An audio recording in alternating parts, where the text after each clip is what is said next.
ఏం లేదు ఇందులో ఫీల్ అవుతున్నది వాళ్ళని హైయెస్ట్ ఎక్స్పెక్టేషన్స్కి పెట్టడం పవన్ కళ్యాణ్ తప్పు. సాధారణంగా ఓ సినిమా రిలీజ్ అప్పుడు అసలు గూస్ బంప్స్ అయిపోతాయి ఇట్లాంటి స్టేట్మెంట్లు ఇస్తుంటారు. అసలు పవన్ లుక్ చూడగానే మావా నాకు ఎరగ తీసేసింది మావా, అసలు రాత్రి భోజనం కూడా చేయలేదు, 1000 రూపాయలు పడేసాన సినిమా చూద్దాం అనుకున్నాను మావా అని ఒక ఆటో డ్రైవర్ మిత్రుడు ఇంకొక ఆటో డ్రైవర్ మిత్రుడికి చెప్పుకుంటాడు. ఆ టైపు అంటే పవన్ కళ్యాణ్ వీరాభిమానులు ఆ టైపులో ప్రచారం చేసుకున్నారు. చేసుకుని ఫైనల్గా వచ్చేటప్పటికి సర్దార్ గబ్బర్ సింగ్ అయింది.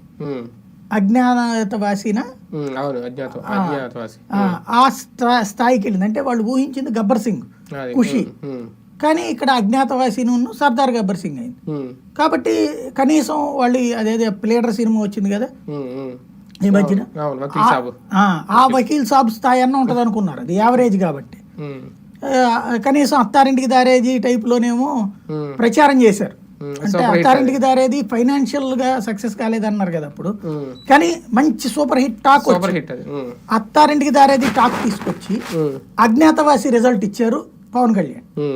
ఇది సినిమాల్లో అయితే గనక నిర్మాత గాడి చేతకాంతనం, దర్శకుడు దొంగ, లేకపోతే ఆ హీరోయిన్ ఐరన్ లెగ్, ఆ మ్యూజిక్ కొట్టినోడి తప్పుడోడు ఇట్టాగ తిట్టాలి. ఇప్పుడు ఆల్రెడీ బిగిన్ చేశారు. ఈ 2-3 రోజుల్లో మొట్టమొదట పవన్ కళ్యాణ్ తిట్టుకుని 2-3 రోజులు అయిన తర్వాత పవన్ కళ్యాణ్ ఎప్పుడైతే తాడేపల్లిగూడెం సభ నుంచి గట్టిగా తిట్టాడో వెంటనే వీళ్ళ రూట్ మారిపోయి నాదెళ్ల మనోహర్ నానాలు అసలు పార్టీని సంస్థాగతంగా ఎందుకు డెవలప్ చేయలేదు, అసలు కింద ఉన్న మనల్ని మనం తిట్టుకోవాలి, మనం ఎందుకు తేలేదు బూత్ కమిటీలని, నువ్వెందుకు తెస్తావు అసలు బూత్ కమిటీ, నువ్వెవడు పెట్టడానికి గన్నయ్య గడివి 24